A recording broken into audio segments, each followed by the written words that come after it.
Hello and welcome back to my YouTube channel, and in this video we are going to start with the second chapter of history, that is the European colonialism. So in this video we are going to discuss about 2.1 colonialism, meaning and its nature. So before starting to it, we will start with the introduction given in your textbook. So colonialism is a part of imperialism, the act of developed nation occupying the land of less developed distinct nation and establishing their rule on the occupied countries is known as colonialism. So you should write this definition somewhere and learn it, because whenever you are writing any answer which is related to colonialism, so it is better to start with its definition. So what is colonialism, then you start explaining, and इसलिए हे important आहे. So you can write this and also learn it. तर काय आहे colonialism is a part of imperialism. Imperialism when I say, म्हणजे मी जेव्हा म्हणेन की India is my country and etcetera, म्हणजे मी सो ते जे फिलिंग आहे ते नॅशनलिझमचं फिलिंग आहे. But I say all other countries which are not that developed as India, म्हणजे ते पण इंडिया पण डेव्हलपिंग कंट्री आहेत, बट इंडियापेक्षा पण खूप कमी इकॉनॉमिक डेव्हलपमेंट असलेली किंवा डेव्हलपमेंट असलेली खूप कमी कंट्रीज आहे. सो इट डज नॉट मीन की इंडिया जाईल त्याच्यावर कॅप्चर करेल आणि किंवा या देशाचा प्रेसिडेंट या देशाचा प्राईम मिनिस्टर असं ठरवणार. सो हे जे आहे त्याला आपण इम्पेरियलिझम म्हणतो, म्हणजे दुसऱ्यांच्या बॉर्डरवर रूल करायचं असतं. जेव्हा तुम्ही दुसऱ्यांना इन्फिरियर समजता आणि त्यांच्या बॉर्डरवर तुम्हाला कॅप्चर करायचं असतं, सो त्याला आपण बोलू शकतो एक इम्पेरियलिस्टिक टेंडन्सी, म्हणजे तुम्ही दुसऱ्यांच्या ह्याच्यावर तुम्हाला रूल करायचं आहे. जसं की इंडियामध्ये खूप ब्रिटिशर्सनी रूल केलं आणि इवन ब्रिटिशर्सनी दुसऱ्या म्हणजे इतर देशांमध्ये पण केलं, पोर्तुगीज होते. सो कॉलोनियलिझम म्हणजे काय, हे छोट्या छोट्या पार्ट असतात एका ह्याचे.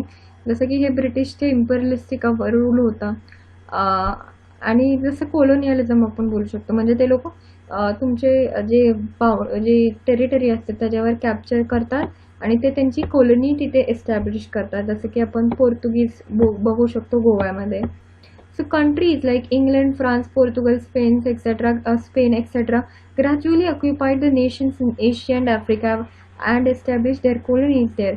India was one of the colonies of England. One of the main characteristics of colonialism is to transport the raw material from colonies to own country and use the colonies as a marketplace for selling their final product. So basically काय करायचं, जेव्हा आपण last चॅप्टरमध्ये जर तुम्ही read केला असेल तर त्याच्यात बघा जे ट्रॅव्हलर्स आहेत ते खूप युरोपमधनं वेगवेगळे कॉन्टिनेंट्स ते फिरत होते. त्यांना खूप सारे नवीन ज्या गोष्टी दिसल्यामध्ये थॉट की इथे खूप चांगल्या प्रकारे ट्रेड होऊ शकतो. इथे अशा बऱ्याचशा गोष्टी ज्या आपल्याकडे कधीच नाही, आणि तिथे युरोपमध्ये इंडस्ट्रियल रेव्होल्युशनसुद्धा आलं होतं आणि मेडिवल पिरियडमध्ये. सो इंडस्ट्रियल रेव्होल्युशन आलं म्हणजे त्यांच्याकडे मशीन्स होते, जे काही स्पिनिंग जेनी म्हणजे कॉटन, हे त्याच्यामुळे लेबर पण खूप कमी लागतं, पण ते लेबर पण गरजेचं होतं त्यांच्यासाठी. सो दे थॉट की जे काही एशिया आफ्रिकामध्ये, आणि त्यांच्याकडे एक रेशियल डिस्क्रिमिनेशन पण होतं, जसं की Africans and Asians are dark as compared to the westerners. So they were also having racial discrimination. So they used to think that these peoples are made as slaves for us, and they started जसं की काही जे travellers आहे जे इंडियामध्ये आले. So India was सोने की चिडिया एट दॅट टाइम असं आपण म्हणतो. तो सोने की चिडिया म्हणजे तरी पण ते लोकांनी येऊन कॅप्चर केलं. म्हणजे ते कशामुळे केलं तर ते ट्रेडमुळे केलं, ट्रान्सपोर्ट फॅसिलिटीज वगैरे. ट्रेड काय असतं, कोणत्या पण देशाचा जेव्हा ट्रेड असतो त्या लोकांनी काय केलं, इथल्या प्रायमरी गुड्स उचलायचे, जे काही कॉटन भेटतात त्यांना, ते काय ते आधी, आणि त्यांच्याकडे जे रेव्होल्युशन वगैरे झाले ते लोक इथे मॅन्युफॅक्चर करायचे आणि मार्केट ते लोक विकायचे, इथेच येऊन विकायचे, परत इथनं प्रोडक्ट इथेच विकायचे. त्यामुळे जे लोकल जे होते लोकल लोकांना त्यांचे प्रोडक्ट्सचे, कारण की खूप कॉस्टली झाले, कारण की ते आधी स्वतः आपलं व्ह्यू करायचे किंवा हे, आणि त्यामुळे आपण बघू शकतो चरखा वगैरे आलं. सो ते जे गोष्टी होत्या त्यामुळे त्यांचा फायदा झाला, आणि तो हळूहळू त्या लोकांनी ईस्ट इंडिया कंपनी आपण बघू शकतो की त्या लोकांनी इंटरव्हीन करायला सुरुवात केलं की ॲडमिनिस्ट्रेशनमध्ये पण. आणि त्यामुळे काय झालं की त्यांनी आपले जे टॅक्स, त्यांनी काय फॅक्ट की त्यांना आधी टॅक्स फ्री करा, म्हणजे ते लोक जे इम्पोर्ट करायचे त्यांना टॅक्स ब्रिटिशर्सला लावू नका, असं त्यांनी हे साईन करून घेतलेलं आणि त्यामुळे ब्रिटिशर्सला टॅक्स नव्हता जात आणि जे लोकल्स होते त्या लोकांना हेवीली टॅक्स पे करावा लागत होता आणि finally it resulted in to close down of the Indian industries आणि त्यांनी हळूहळू मग त्या लोकांना स्लेव्ज म्हणून वापरलं, लोकांना लेबर म्हणून वापरलं आणि खूप एक्सप्लॉयटेशन झालं त्या लोकांचं.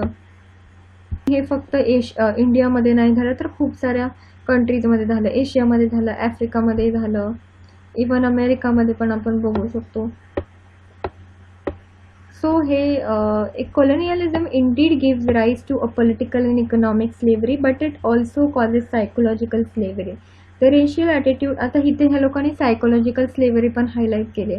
The racial attitude of the colonialist countries and the subsequent treatment given to the native people create sort of inferiority complex in their minds. They developed an apologetic outlook for their own culture and history. They began to feel unworthy. It was said that the sun never sets on the British Empire. It was the way to indicate the worldwide spread of British colonies. The British Empire encompassed the continents of Asia, Africa, America and Australia. So एक प्रकारे काय झालं त्यामुळे ते लोकांनी हळूहळू काय केलं, त्यांची जी मीडियम्स होते आधी कसं जे आपले स्कूल्स वेगळ्या प्रकारचे होते, हे ब्रिटिशर्स आल्यानंतर त्या लोकांनी इंग्लिश मीडियम सुरू केलं आणि इंग्लिशमध्ये सर्वांना टीचिंग सुरू केलं म्हणजे. आणि त्यामुळे काय त्या लोकांनी हळूहळू त्यांचं स्टेटमेंट बघा, the sun never sets on the British empire. आणि ते लोक अशा वेगवेगळ्या पाट्या पण लावायचे जसं की ज्याच्यामुळे जसं की आपण जर तुम्ही मराठीमध्ये एक मूवी आहे लोकमान्य म्हणून, तो लोकमान्य टिळकांच्या लाईफवर बेस आहे. त्याच्यात तुम्ही जर बघितलं असेल तर त्याच्यात एक अशी पाटी लिहायचे ते लोक, जसं की तुम्ही जाल कुठे तर dogs in Indian are not allowed, अशा टाईपचे ते लोक. म्हणजे हे लोक एक म्हणजे एक प्रकारे असं झालं दुसऱ्यांच्याच घरात जाऊन म्हणणं हे माझं घर आहे तसं. मग त्यामुळे काय झालेलं त्यांच्याकडे एक इन्फिरियरिटी कॉम्प्लेक्स बोलतो, एक जे नेटिव्ह आहे स्वतःच्याच देशात त्यांना स्वतः इन्फिरियरिटी कॉम्प्लेक्स आलेला स्वतःच्याच भाषेचा वगैरे ते लोकांनी. आणि त्याच्यानंतर काय ते खूप एक्सटेंड झाला रूल आणि ते ह्या लोकांनी असं म्हटलं पण जायचं की the sun never sets on the British empire. म्हणजे हे ब्रिटिश एम्पायर जे आहे ते सर्वांवर राज्य करणं ह्याचा म्हणजे ह्याचा अर्थ ह्यांना इंडिकेट एवढंच करायचं की ब्रिटिश एम्पायर कधी समाप्त नाही होणार आणि त्यांचं पूर्ण वर्ल्ड जगावर त्यांना राज्य करायचं आहे आणि असं. आणि जेव्हा जे आपण जसं बघतो जे युरोपियन ट्रॅव्हलर्स होते जे पहिल्यांदा इंडियामध्ये आलेले तेव्हा त्यांना खूप साऱ्या गोष्टी दिसलेल्या जसं की एक अल्बेरोनी झालं किंवा इटलियन जे काही ट्रॅव्हलर्स आहेत किंवा जे काही युरोपियन ट्रॅव्हलर्स आहेत त्या लोकांनी खूप साऱ्या गोष्टी लिहून ठेवल्या आहेत चांगल्या प्रकारे इंडियामध्ये. म्हणजे इथले फ्लावर्स, एशियाबद्दल, आफ्रिकाबद्दल, कारण की हे रिच इन रिसोर्सेस आहेत. म्हणजे इथे फ्लावर्स झाले किंवा फ्रूट्स झाले, इथे जे परफ्युम्स आहेत ह्या गोष्टी आहेत ना. मग आता त्यामुळे कसं तुम्हाला एक अट्रॅक्शन होतं, जे काही आता तिथली लोक जे बुक्स आहेत त्यांचे जे मॅगझिन्स आहेत ते वाचतील आणि त्या लोकांना पण एक इंटरेस्ट डेव्हलप होतील की काय आहे ह्याच्यात आणि एक्सेट्रा काय. त्यामुळे आता जसं की एक कोणता तरी ट्रॅव्हलर होता, I don't remember his name, first चॅप्टरमध्ये आहे त्याच्याबद्दल की तो आला आणि देन म्हणजे ते लोक जेव्हा पण येतात ते ऑफर गिफ्ट्स, म्हणजे जे ते लोक डायमंड्स वगैरे जे काही प्रेशियस गोष्टी आहेत त्या ते लोक ऑफर करतात. बट जेव्हा ते लोक इथे आले पण इथे ऑलरेडी खूप साऱ्या गोष्टी प्रेशियस होत्या, म्हणजे डायमंड्स झाले. आणि मग त्याला इथल्या जे किंग्स होते किंवा त्या लोकांना वाटलं हे काय आपल्याला देतात, बिकॉज ऑलरेडी ते आपण बोलतो ना इंडियाला सोन्याची चिडिया अँड ऑल. तर हळूहळू मग हे ट्रेड वगैरे झालं आणि ट्रेडमुळे हे लोकांनी रूल केला ब्रिटिशर्सनी. So there was a commercial revolution in 15th century in Europe. As a result of the discovery of new lands by various seafarers, the traditional ways of commerce changed radically. European traders began to establish themselves firmly in Asia and Africa. आणि जो मी तुम्हाला traveller सांगितला म्हणजे त्याला इंडियाचा viceroy म्हणून पण appoint केलेला ब्रिटिशर्सने. सो कॉलोनियलिझम, मीनिंग अँड नेचर, आपण आपलं जे टॉपिक आहे त्याच्याकडे बघूया. So Europeans reached all over the world with various intentions such as the urge of adventures, to earn name, to discover unknown lands, to search for gold mines, etc. Later the trade and commerce increased to a great extent and European countries began to compete with each other. So जसं की युरोपियनमध्ये छोटे छोटे kingdoms होते आणि मी असं सांगितलेलं की ते ते कंट्री आपसात पण म्हणजे त्या लोकांना एक जमीन हवी होती, म्हणजे त्यांना एक्सटेंड करायचं आणि त्यामुळे त्यांचे आजूबाजूच्या जमिनीपर्यंतच नुसतं लक्ष नव्हतं तर पूर्ण वर्ल्ड वाईड ते लोकांचं लक्ष होतं. त्या लोकांना जमिनी हव्या होत्या किंवा त्या लोकांना त्यांचं एम्पायर तिकडे कॉलोनीज त्यांना गेन करायचे.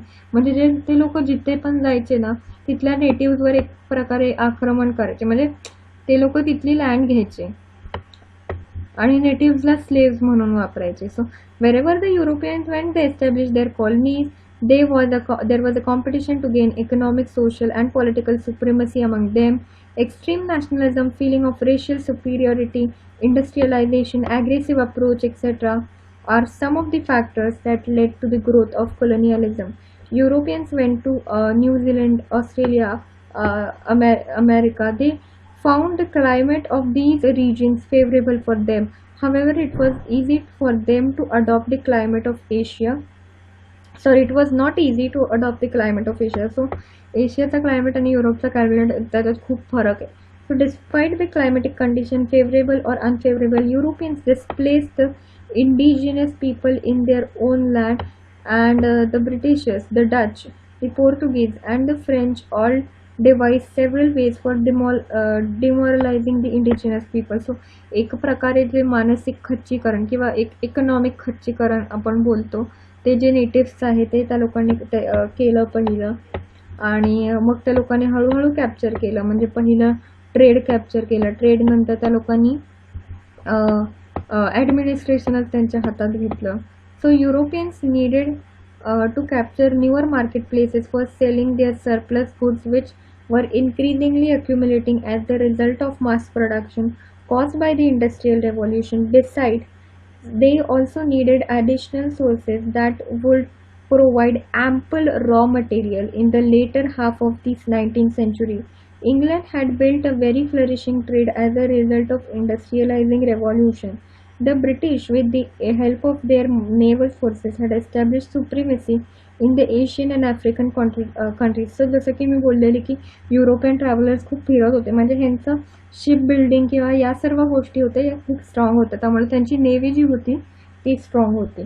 So earning surplus profits, investing surplus, म्हणजे त्या लोकांना काही प्रॉफिट भेटलं की ते दुसरीकडे इन्व्हेस्ट करायचे. म्हणजे आता इथे त्यांनी केली कॉलनी कॅप्चर, त्यांनी मार्केट प्लेस इथली कॅप्चर केली की लगेच ते दुसरीकडे जायचे. इन्क्रीजिंग ट्रेड, जसं की तुम्ही इंडियामध्ये पण बघाल, इंडियामध्ये डायरेक्टली त्यांनी अख्खा जो आपण इंडियाचा, जर इंडिया मी बोलली तुम्हाला एक इंडियाचा मॅप डोळ्यासमोर दिसतो, तर डायरेक्टली त्यांनी सर्व इंडिया कॅप्चर नव्हता केला, त्यांनी सुरू केलं बेंगालमधनं वगैरे हळूहळू सुरू केलं आणि मग नंतर फायनली त्यांनी कॅप्चर केलं इंडिया पूर्ण. पण त्याच्या आधी आपण बघू शकतो की साऊथ इंडियनमध्ये खूप सारे वेगवेगळे एम्पायर होते, वेगवेगळे किंगडम्स होते. देन वेस्टमध्ये आपण बघू शकतो एक मराठा रूल होता, नॉर्थमध्ये एक मुघल रूल होता. So earning surplus profits, investing surplus increasing trade with the colonies for good investment, profit on the investment. This was an unending chain. France, Belgium, Italy, and Germany were the countries who, like England, strove to establish colonies. So इथलं market जे होतं त्या लोकांना खूप suitable होतं, कारण की Asia आणि आफ्रिका जसं की मी बोलली खूप रिसोर्सेस, त्यामुळे हे प्रत्येक फ्रान्स, बेल्जियम, इटली वगैरे ते सर्व ते लोक म्हणजे एक प्रकारे तरसायचे की त्यांना ही कॉलनी इथे बिल्ड करायची आहे. आणि कारण की मी जसं बोलले की युरोपियन जे काही त्या लोकांनी ब्रिटिशर्सने डायरेक्ट कब्जा नाही केला, त्यांनी हळूहळू छोटे छोटे पार्ट्स, जसं की मला एक एक्झाम्पल द्यायचं आहे.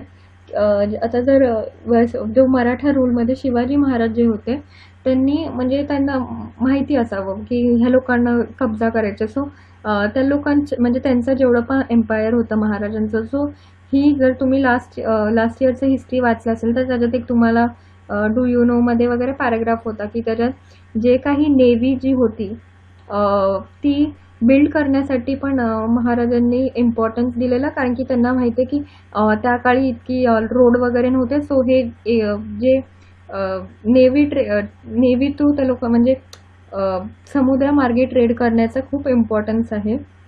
आणि त्याच्यानंतर त्या लोकांनी म्हणजे महाराजांनी लोकल ट्रेड सुद्धा प्रोटेक्ट करायचा, यासाठी त्यांनी जे काही स्वराज्यामध्ये येणाऱ्या जाणाऱ्या गोष्टी आहेत त्याच्यावर त्यांनी टॅक्स आकारलेला, खूप मोठा टॅक्स आकारलेला ॲज कम्पेअर्ड टू जे लोकल इंडस्ट्रीला आहे. म्हणजे एक प्रकारे लोकल इंडस्ट्री आहे, तिथे ते लोक विकू शकत नाही, त्याला प्रोटेक्ट करण्यासाठी. आणि त्यामुळे त्यांचे जे एक खून होता, म्हणजे जसं की आपली करन्सी आहे रुपीमध्ये, तसं त्यावेळी त्यांचा एक खून होतो, त्याची किंमत खूप मोठी होती. जसं काही आपण आता कम्पेअर करू इंडियाचा 74 रुपीज म्हणजे अमेरिकेचा $1, तशी तेव्हा करन्सी पण स्ट्रॉंग होती. त्यामुळे बरेच वर्ष जे ब्रिटिशर्स जे होते त्या खालच्या रिजनमध्ये सरकू शकले नव्हते.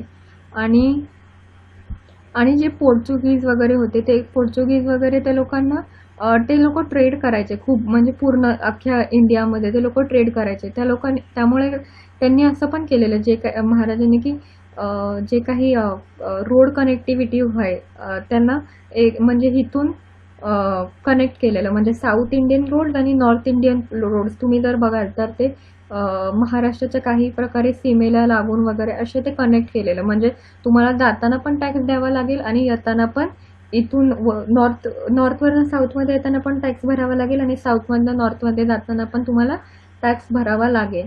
आणि त्यामुळे पोर्तुगीज आहे ते खूप टॅक्स म्हणजे घ्यायचे इतरांकडनं, आणि त्यांच्याकडनं आपण बघू शकतो की महाराजांनी टॅक्स घेतलेला नॉर्थमधनं साऊथमध्ये जाताना, कारण की त्या लोकांना एकंदरीत ट्रेड करायचा होता.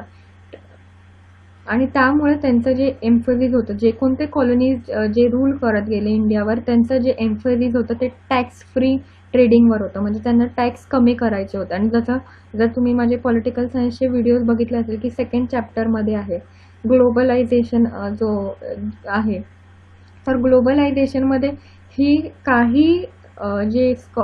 काहीच लोकांची, म्हणजे सर्वांचे असे ओपिनियन नाही, पण काही लोकांचं म्हणणं आहे की जे तुम्ही फ्री ट्रेड करतात त्याच्यामुळे परत it is straight through the trade for the country, म्हणजे असं काही परत एक येऊ शकतं किंवा असं त्या लोकांचं म्हणणं आहे.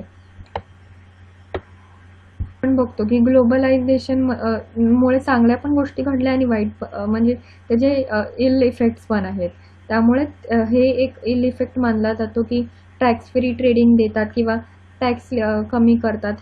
त्यामुळे या गोष्टींना म्हणजे दोन्ही बाजू आहेत, एक पॉझिटिव्ह पण आहे आणि एक नेगेटिव्ह आहे. So thanks for watching this video, and in the next video we are going to discuss about the causes of rise of colonialism.